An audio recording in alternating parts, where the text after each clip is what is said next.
A few moments later.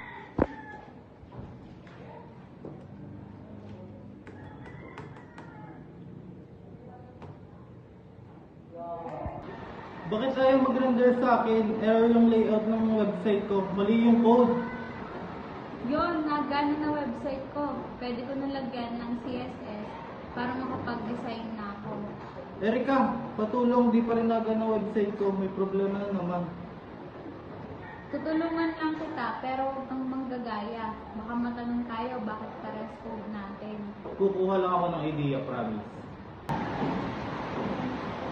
Yung HTML para sa structure, yung CSS para sa design, at yung JavaScript ay para sa function ng website.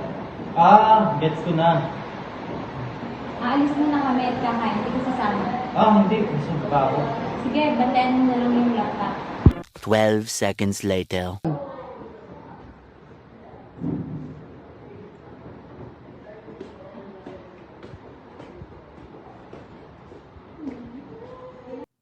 Uy, umalis sila. Hindi naman masama kung titingin ako ng konti ko.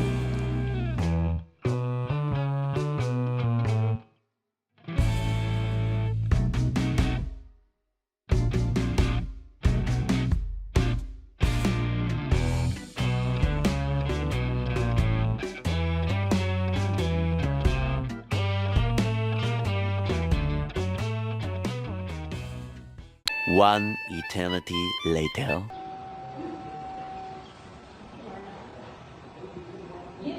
Sinama na namin si Teya. Patingin nga ng gawa niyo kung ayos.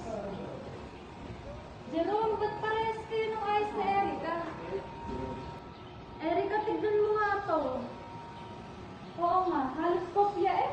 Sorry, hindi ko talaga alam at mahirap talaga. Sana nagtanong ka uli para mas napaliwanag ko sa'yo. Kahit di tayo nagawa ng website ngayon sa school, mali pa rin na kumopya ka. Sorry, hindi ko na talaga ulitin. So much later that the old narrator got tired of waiting and they had to hire a new one. Ulitin mo simula una, tuturuan kita, pero walang ganun. Gusto ko nang matuto sa tamang paraan. 1 hour later.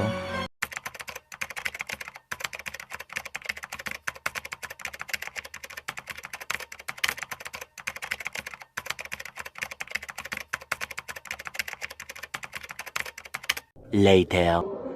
O, diba? Mas masarap sa pakiramdam kung ikaw ang gumawa. Oo nga, salamat. Natuto na ako sa mga mali ko. Hindi ko na ulitin sa susunod. 3 hours later. Ayun, umalis si Teya. Sabi niya emergency daw, kaya kailangan niya umuwi ng maaga. Kaya pala nagmamadali siya.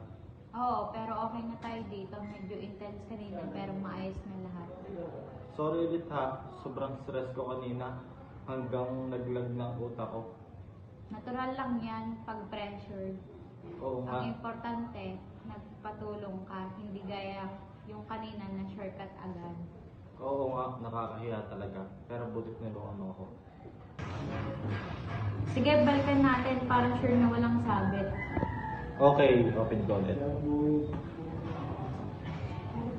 Yung stop mo, ito o yung DB mo, kulang pa ng closing time. Ay, saan yun?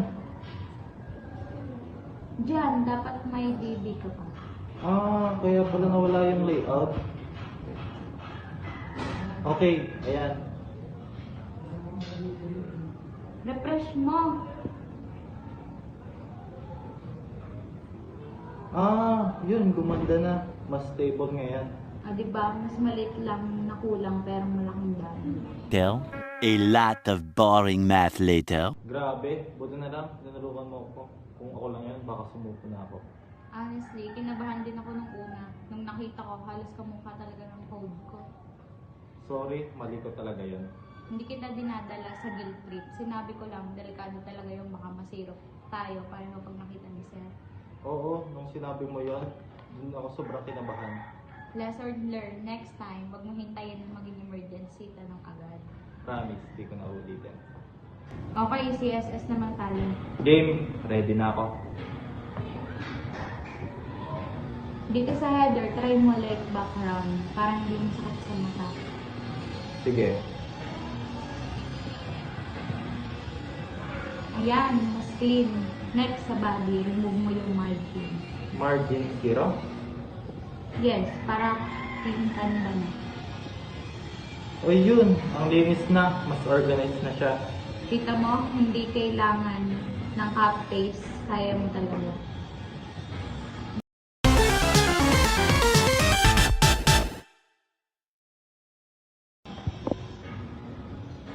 Hindi ko akalain ganito pala ang feeling pag gumawa. Nakaka-proud. Kasi pinaghirapan mo, hindi yung instant. Oo, ang bigat kanina. Pero ngayon, ang gana ng pakiramdam ko. Good. Tara, sa last part na tayo. Down sa bottom mo. Ayan! Lagyan mo ng padding para hindi dikit sa text. 8px, 15px. Pwede. Perfect. Ay! Astig! Mas professional tingnan. Yan ang sinabi ko, gawan mo, hindi kinopya. Thank you, Erica. As in, super. Welcome. Next time, confident ka na mas madali na sa'yo to. Just then. Okay, Jerome, last stretch. Let's finish the remaining sections para tapos na website mo today. Game! Tuloy na natin to. Gusto ko na rin matapos sa tamang paraan.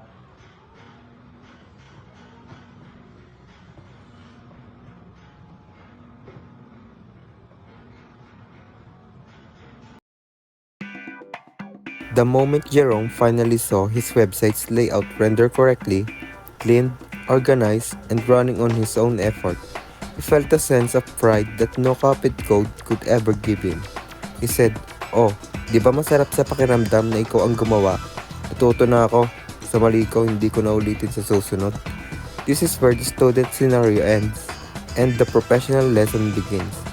We move beyond just grades and deadlines, and look at the actual professional ethics that govern the IT world. In any technology firm, Jerome's initial actions taking code without permissions or full understanding would be a serious breach of conduct falling under several categories. Number 1, intellectual property or theft. Even if it's classmates' code, unauthorized use is a breach of intellectual property. In a company, this could involve proprietary algorithms or client work, leading to immediate termination and legal consequences. Number 2, misrepresentation of skill. By representing copied work as his own, Jerome misrepresented his capability. In a professional setting, this breaks the fundamental trust between an employer and an employee. When a critical system fails, your colleagues need to trust that you possess the skill you claim to have to fix it. And lastly, technical depth. The copied code might work now, but if Jerome doesn't understand the CSS margins or the missing div tag, that undocumented flaw becomes what we call technical debt. It's a liability that team will have to fix later, costing time, money, and damaging the project's stability. So, the lesson for us is simple.